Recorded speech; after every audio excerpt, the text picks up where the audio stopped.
देखिए स्टूडेंट्स, अपने को एक ब्लॉक दिया गया है 1 kg का, जो कि इस पॉइंट से स्टार्ट कर रहा है किसी सर्कुलर रफ ट्रैक पे, और वो स्लाइड होके नीचे आ रहा है। और यहाँ पे क्यू पॉइंट पे जब आएगा तब उसका इस सरफेस के साथ नॉर्मल रिएक्शन फाइंड करना है, और दूसरा कि क्यू पॉइंट पे उसकी स्पीड अपने को फाइंड करनी है।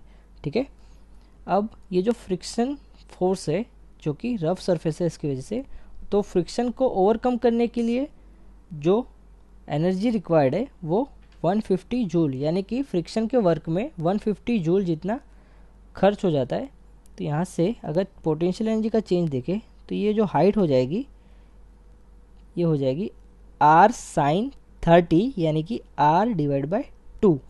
तो डेल्टा पी देखें तो पोटेंशियल एनर्जी का जो चेंज है वो कितना आया, तो पहले पोटेंशियल एनर्जी कुछ mgr थी और माइनस mgr/2, तो ये हो जाएगा mgr/2 नेगेटिव।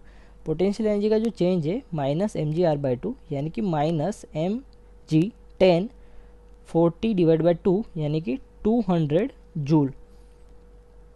अब ये जो 200 जूल एनर्जी लॉस हुई तो वो किस में गई, तो एनर्जी लॉस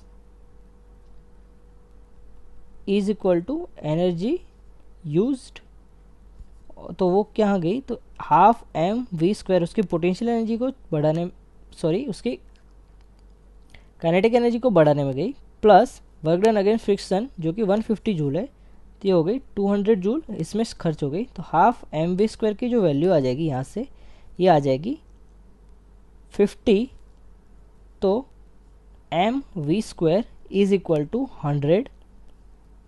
ठीक है।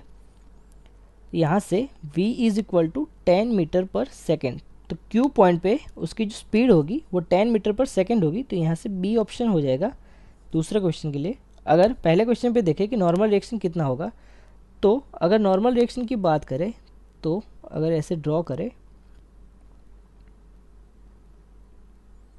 तो ये एंगल 30 है, तो यहाँ से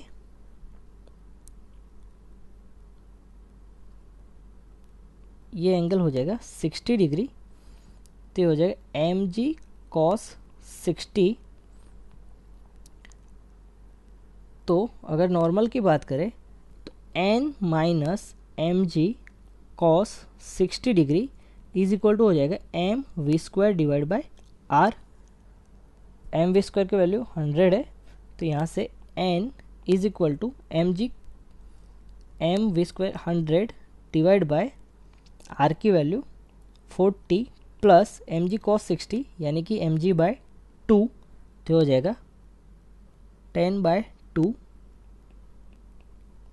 ये हो जाएगा 10 divide by 4 plus 10 divide by 2, तो n की जो वैल्यू आ जाएगी ये आ जाएगी 30 डिवाइड बाई 4, यानी कि 7.5 न्यूटन।